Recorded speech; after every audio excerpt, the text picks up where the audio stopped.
മലപ്പുറം വാഴയൂർ, ചീക്കോട്, കൊണ്ടോട്ടി, വളാഞ്ചേരി എന്നിവിടങ്ങളിലാണ് അനധികൃത കുന്നിടിക്കൽ വ്യാപകമാകുന്നത്. യാതൊരു നിയന്ത്രണവുമില്ലാതെ സ്ഥലമുടമയുടെ ഒത്താശയോടെ കുന്നിടിച്ച മണ്ണ് കടത്തുകയാണ്. അനധികൃത കുന്നിടിക്കൽ വ്യാപകമായ വളാഞ്ചേരി മാടത്തേരി കുന്നിലെ ജനങ്ങൾ ഏതു നിമിഷവും വൻ അപകടം സംഭവിച്ചേക്കാമെന്ന ആശങ്കയിലാണ്. മഴക്കാലം ഒരു മഴ പെയ്തപ്പോഴത്തിന് ഞങ്ങൾ വീട്ടിലുള്ള എല്ലാവരും പുറത്തിറങ്ങിയിട്ട് നിൽക്കേണ്ട ഒരു അവസ്ഥയാണ് ഇപ്പോൾ രാത്രിയിൽ ഉറക്കമൊഴിച്ചിട്ട്. മൊത്തം അമ്മർത്തുള്ള മണ്ണൊക്കെ അതാണ് കുന്നുമ്പിലുള്ളത്.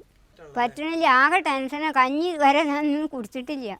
നിരവധി തവണ സ്ഥലമുടമയോട് കുന്നിടിക്കൽ നിർത്തിവെക്കണമെന്ന് നാട്ടുകാർ ആവശ്യപ്പെട്ടെങ്കിലും വീണ്ടും മണ്ണെടുപ്പ് തുടരുകയാണ്. അധികം ആൾക്കാർ എതിർത്തിട്ടാണ് ഇത് നിൽക്കുന്നത്. പിന്നെ പെർമിഷൻ എടുക്കുക, അങ്ങനെയാണ്. പോലീസ് വരും. പിന്നെ പോലീസ് എന്തെങ്കിലും നമ്മൾ പറഞ്ഞാൽ അവർ നമ്മളെ നേർക്ക് വരും. ഇനിയൊരു മഴക്കാലത്തെ അതിജീവിക്കാൻ തങ്ങളുടെ വീടുകൾ ഉണ്ടാകില്ലെന്ന ആശങ്കയിലാണ് മാടത്തേരി നിവാസികൾ. ഈ പ്രകൃതി ദിനത്തിലെങ്കിലും അധികാരികൾ ഈ പ്രകൃതി ചൂഷണത്തിനെതിരെ നടപടി സ്വീകരിക്കുമെന്നും നാട്ടുകാർ പ്രതീക്ഷിക്കുന്നു. ക്യാമറാമാൻ അഖിൽ ഓട്ടുപാറയ്ക്കൊപ്പം നിഖിൽ പ്രമേഷ്, റിപ്പോർട്ടർ, മലപ്പുറം.